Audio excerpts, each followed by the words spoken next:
Let's go.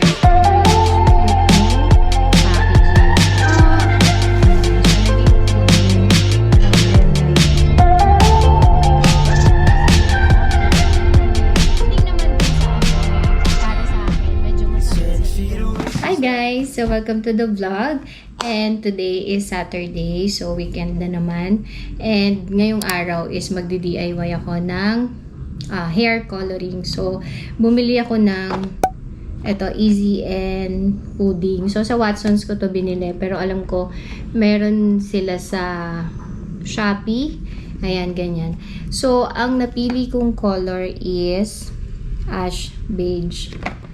And first time kong gagamit nito. Kasi yung sa last video ko, medyo matagal na yon. Ang gamit ko is hair bubble. So, susubukan natin to kasi ang cute-cute nung packaging niya, 'di ba? So, bubuksan natin to. So, ngayon guys, aalis din kami. So, bago kami umalis, mamaya pa naman, is mag-hair color na ako. Medyo busy ako nitong mga nakaraang linggo. Dahil, ayun nga, nagpasukan na talaga na, back to school na talaga lahat sila. And ngayon lang tayo magkakaroon ng time para magkulay ng buhok. Ang hirap lang siyang buksan. Ayan. So, yung instructions niya, guys, nandito naman sa likod. Okay. So, umpisa pa lang, ang hirap na pong buksan. Ayan, ganito yung itsura niya, guys. Paano ba? So, pag pull out mo, ito yung unang makukuha mo sa loob. Ayan, so ito ay nakasulat, self-coloring kit. Ayan, self-coloring kit. So, ano yung laman? I think this is bato. Oh. Ano ba tawag dito, guys? Cake. Baka. So, ayan. So, I think cake to, guys. Para sa ayan. So, ayan. So, ilalagay mo siya dito. So, ayan. Susuot mo sa likod mo. Tapos, meron siyang, ayan, ano tawag dito? Shower cup. Shower cup. Ayan. Ay, shower cup pa to. Oh, para to sa tenga siguro, guys. Ayan, dito. Ayan, ayan ganyan. So, dalawa yan. So, I think sa tenga yan. Ayan, kakabit mo sa ears. And the next is, ano to? Peel to open. Wala namang amoy.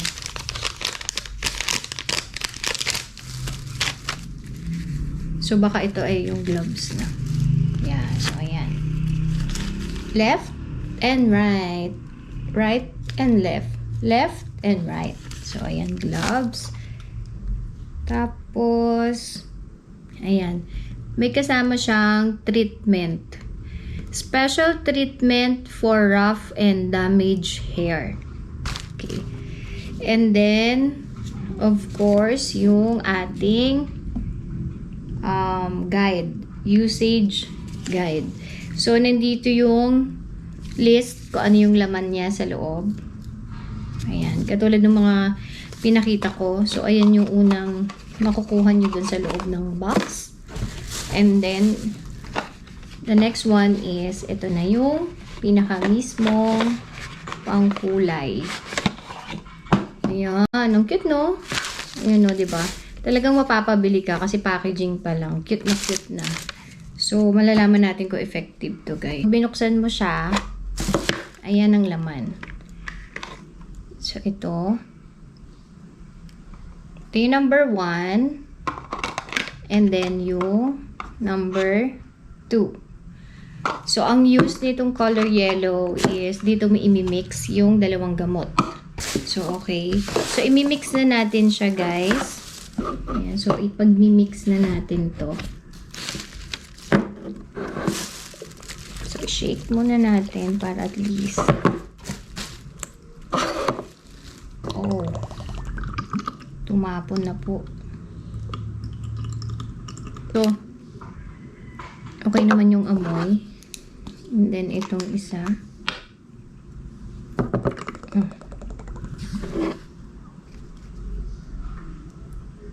So, yan yung tsura niya.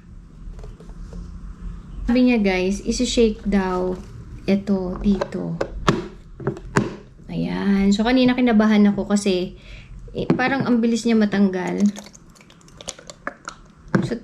So ayan, maglalak naman siya. And then, pwede nyo na siyang i-shake. Pag up and down yung pag-shake, baka tumapon. So, nakataas lang to.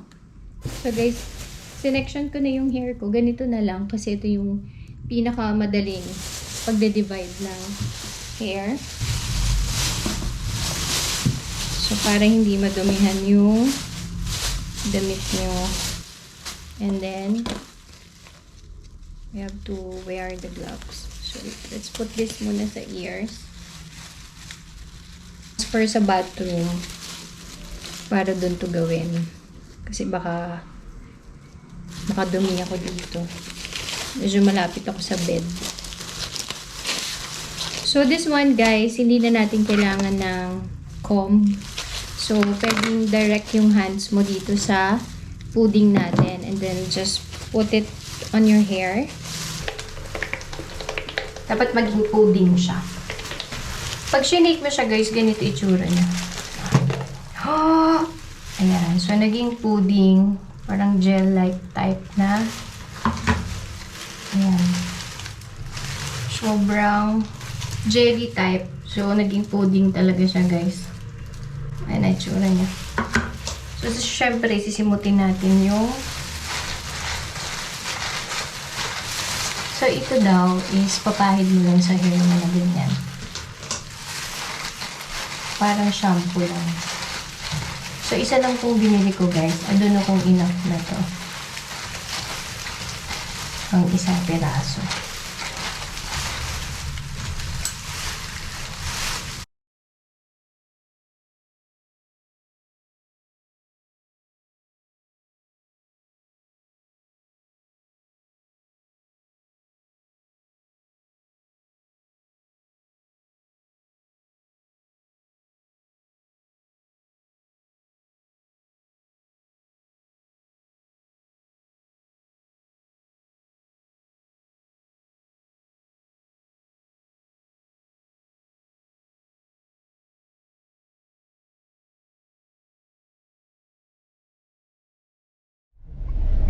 Hi guys! So, ito na yung result ng hair color natin using the pudding. So, as you can see guys, dito kasi sa upper part ng hair ko is super dark na siya. Tapos, dito naman sa baba is very light na yung color niya. So, sa aking palagay, mas nagkulay siya dito sa baba. Mas na-achieve yung kulay sa baba kasi mas light na yung color. So, tingin ko dun sa product, mas better siya kapag light yung color ng hair mo. Tapos, kung black naman yung hair mo, ayun, medyo parang magiging brown na dark brown yung kalalabasan niya. Tapos, regarding naman dun sa sorry ha, ang lakas ng aircon. So, regarding naman dun sa amoy,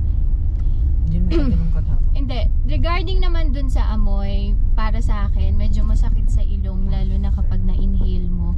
Compare ko dun sa ginamit ko na hair bubble, yung may black pink na ano. So, yun, mabango yung amoy niya. Ito, matapang yung amoy niya. For me, matapang yung amoy niya. So, pag nai-inhale ko, hindi ko na lang ini-inhale ng bongga. Kasi papasok sa lungs ko. Tapos, ayun guys, yung isang pack ng pudding, ayan, kung makikita mo, medyo medium hair yung hair ko. So, parang iniisip ko, mas okay yata kung bibili pa ako ng isa para mas tumalab yung kulay na ash beige. Tapos, bakit madumi? So, ayun guys, madumi pala yung camera ko, merong ano. So, ayun yung review ko dun sa hair coloring. Okay naman siya. Yung amoy, yung effect niya, ayun nga, talagang mag-vary regarding sa mag-vary doon sa hair, existing hair mo na kulay. So, mas darker, parang brown lang. Tapos, mas lighter yung color ng hair mo, yung existing mo. Mas maganda yung result. So, ang ma-advise ko siguro, ang ano ko is, observation ko is, dagdagan pa ng isa. Kung ganito yung hair, medium hair, para ma-achieve talaga. So, 30 minutes ko tong binabad. Tapos, ayun, si Daddy, nakishare din ng pang color. So, ayun lang. So, kompleto naman siya ng mga gamit sa loob. Tapos, meron din siyang treatment. So, after the treatment, pwede ka pa rin mag-shampoo and mag-conditioner para mas malambot. So, ayun guys. Yan. Page. So, ilapit natin guys. Ayan o. So, nakikita nyo dito, ito yung tulay ko before. So, parang may bakas pa siya talaga ng kulay. So, ayun guys, ang aking review dun sa pudding hair color. So, sobrang nagmamadali ako ngayon, tapos paalis na kami. And, ayun, so see you on our next vlog. And thank you for watching. Bye-bye. Bye!